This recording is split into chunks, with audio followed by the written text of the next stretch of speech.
김무성 새누리당 전 대표가 당대표 취임 2주년 행사를 기념해서 대규모 지지자 모임을 가졌습니다. 김 전 대표는 이제 우리가 나설 수밖에 없다면서 사실상의 대권 행보를 시사했습니다. 무대로 돌아온 김 전 대표의 행보 짚어보도록 하겠습니다. 두 분을 모셨습니다. 김병민 여의도연구원 정책자문위원 그리고 유용화 YTN 개건 해설위원 나오셨습니다. 어서 오세요. 당초에는 그냥 밥 먹는 자리라고 했는데 그냥 밥 먹는 자리는 아니었던 것 같습니다. 첫 번째 주제와 함께 보시죠.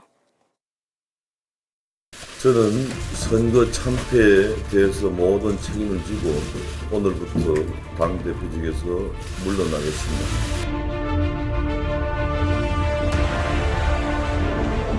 죄인이 물러나.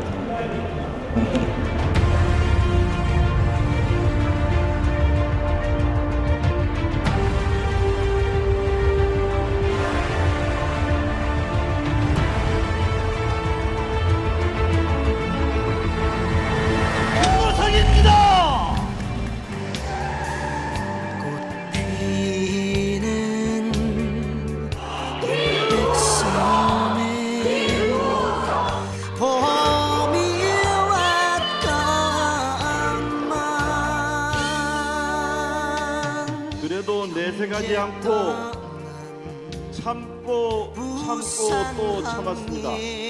여러분, 제가 선봉에 서겠습니다. 저 김무성을 믿고 힘을 모아 주시겠습니까, 여러분? 어렵고 돌아가는 연락선마다 목매여 불러봐도 대답 없네 형제여.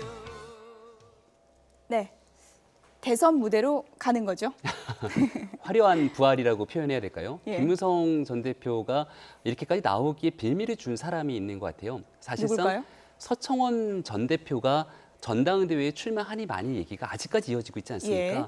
그 얘기가 나오기 시작한 시점부터 김무성 전 대표가 움직이기 시작했거든요. 예. 사실상 서청원 전 대표가 전당대회 당대표로 출마하겠다라는 설이 나오지 않았다라면 김무성 전 대표도 이렇게까지 움직이지는 않았을 거라는 생각이 예. 듭니다. 하지만 일부 강성 친박계 중심으로 이번 전당대회에서 반드시 당권을 장악하겠다라고 하는 움직임을 보이니까 김무성 전 대표 입장에서도 이제는 우리가 나설 때가 됐다라는 예. 측면 속에서 이런 지지자의 결집 모임 행사를 이어간 게 아닌가라고 보여지는 거죠.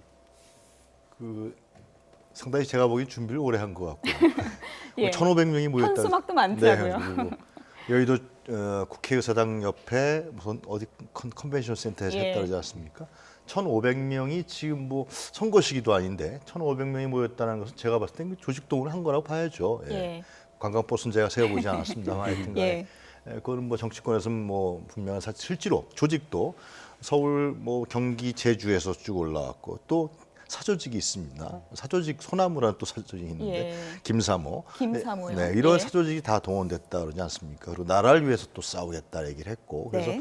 실질적으로 대권 행보, 특히 전당대를 앞두고서 하는 그런 세력화, 자기 세력화, 세를 과시해서 보이는 정치에서 굉장히 중요하죠. 그것을 확실하게 보여주는 이번에 이벤트 행사가 아니냐 생각됩니다. 네, 예. 김 전 대표가 기자들이 이번 만찬의 의미에 대해서 물었을 때 확대 해석 좀 하지 말아달라. 이건 그냥 밥 먹는 자리다 했는데 오늘 나온 얘기를 들어보면 이 연설문도 상당히 좀 공을 들여 준비한 것 같습니다. 오늘 나온 얘기 좀 들어보시죠.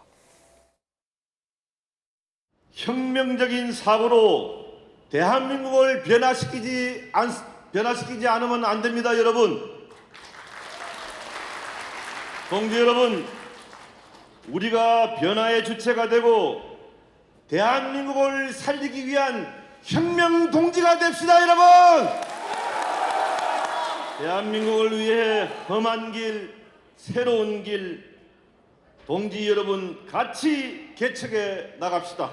여러분, 제가 선봉에 서겠습니다. 다시 한번 저 김무성을 믿고 힘을 모아 주시겠습니까, 여러분? 이 부분은 대권 도전을 좀 직접적으로 밝혔다고 봐야 되겠죠? 뭐 충분히 그렇게 해석해도 예. 무리가 없다라고 생각되고요. 이 변화라는 방점이 저는 두 가지 의미가 있다고 보는데 첫 번째는 전당대회를 앞두고 특히 당의 지지자들을 모은 행사이기 때문에 당에 대한 변화의 모습들의 목소리를 담아낸 게 첫 번째 의미라고 보여지고요. 예. 두 번째는 바로 이 국가에 대한 국가 권력 구조를 어떻게 변화시킬까에 대한 목소리를 반드시 담아냈는데 개헌 얘기를 잠깐 꺼냈습니다. 예. 그러면서 했던 얘기가 현재 한 사람의 인치로 다스리고 있는 대한민국이 결국은 한계에 다다랐다는 얘기를 하는 거죠. 예. 그렇기 때문에 권력을 나누기 위한 권력 구조 개편이 반드시 필요하다.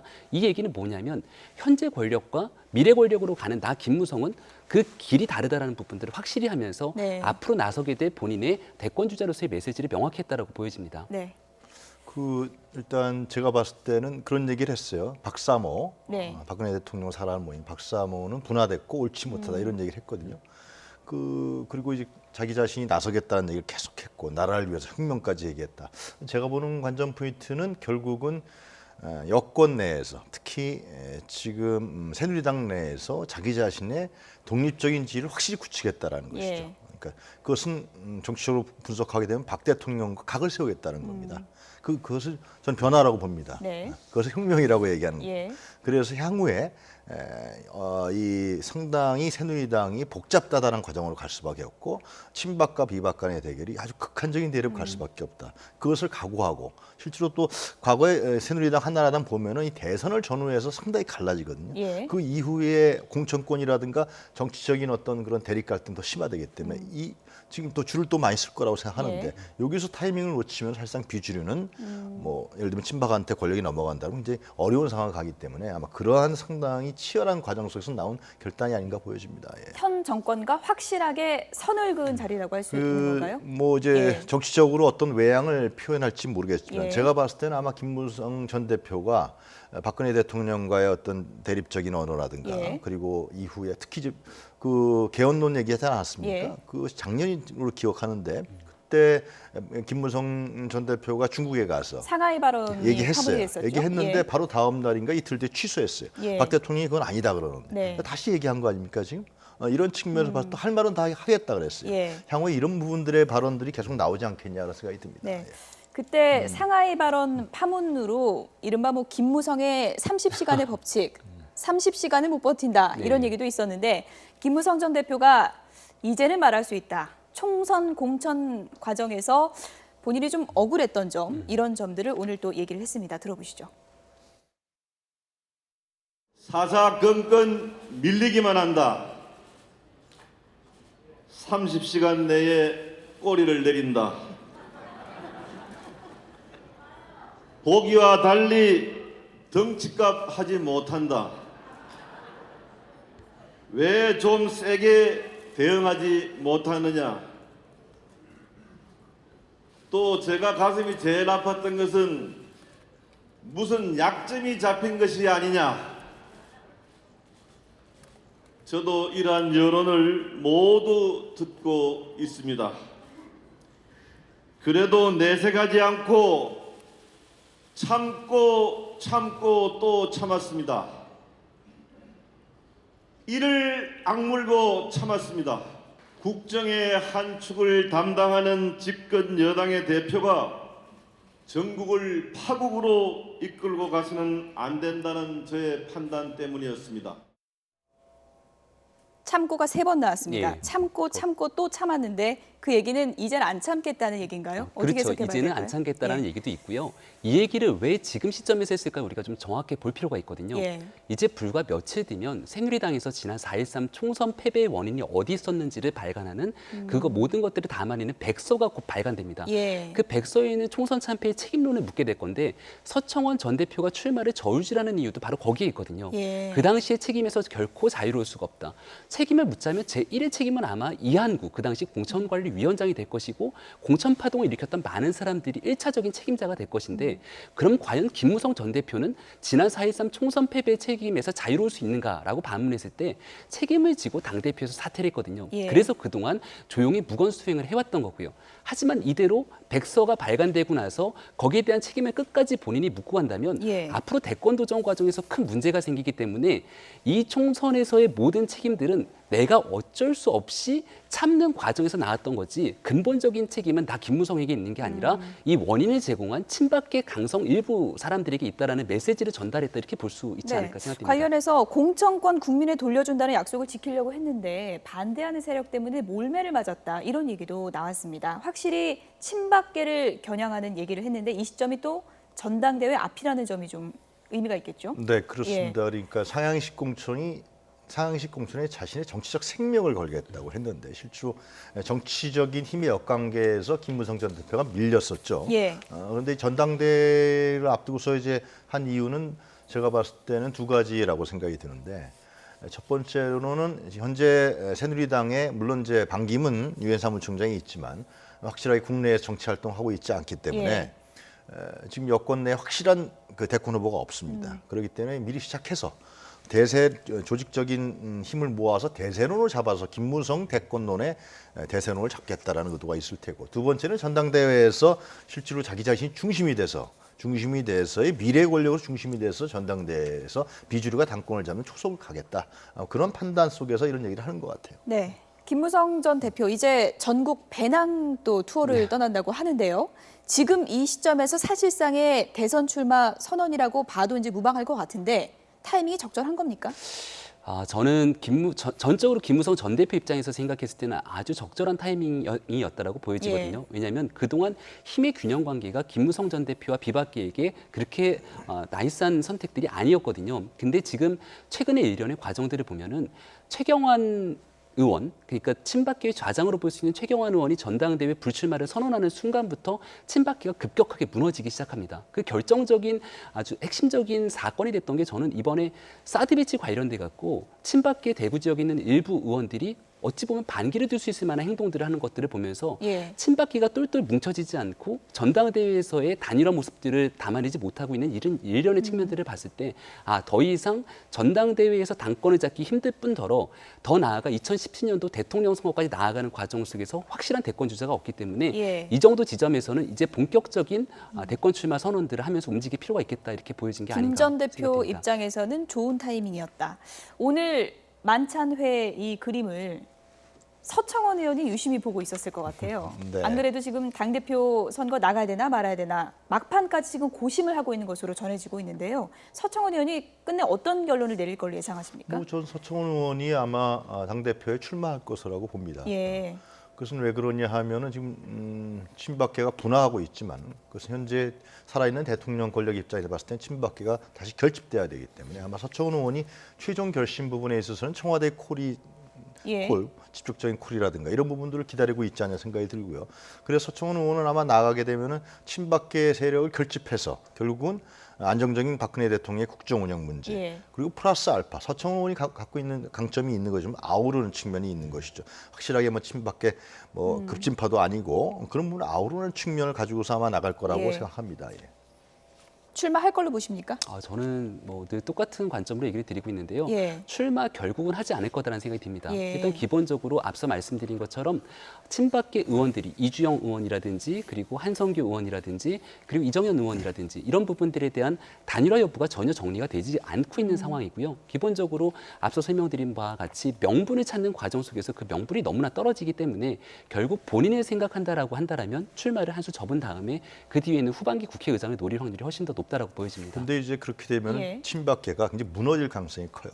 그것은 바로 박근혜 대통령의 직접적인 정치적 타격으로 갈 가능성이 크고 그리고 만약에 이런 부분들이 청와대 쪽에서 이런 정리가 된다 그러면은 실제로 다른 친박계 의원들도 교통정리가 될 수밖에 없는 것이죠. 이런 부분들은 이제 친박계 핵심 내에 상당히 여러 부분이 얘기가 되고 있지 않을까 그런 생각이 듭니다.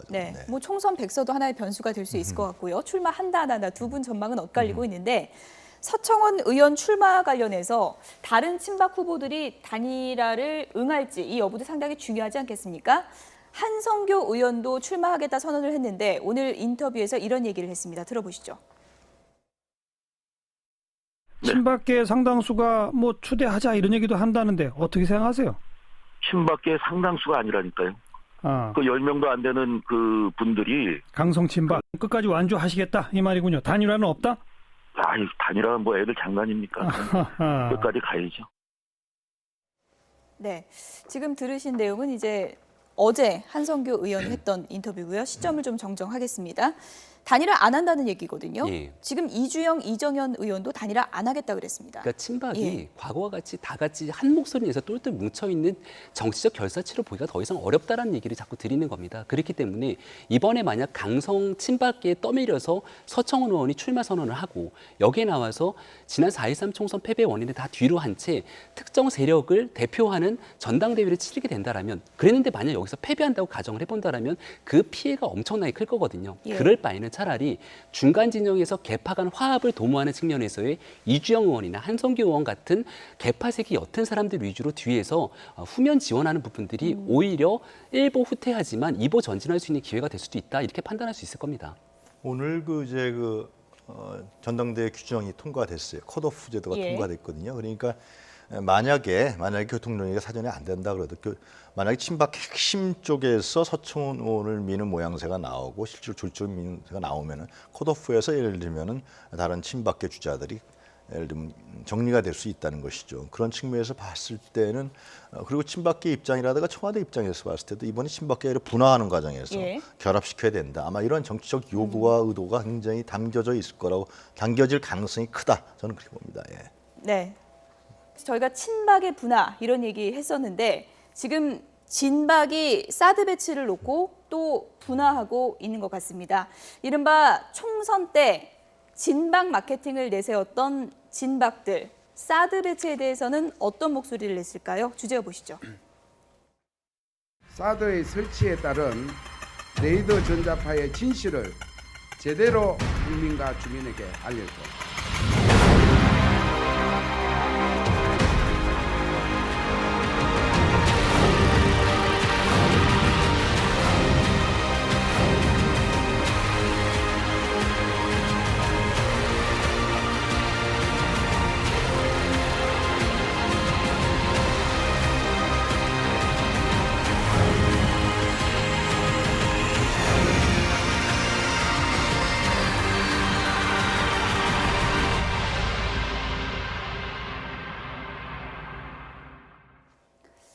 이른바 사드 셈법 참 복잡한 것 같습니다. 진박이요?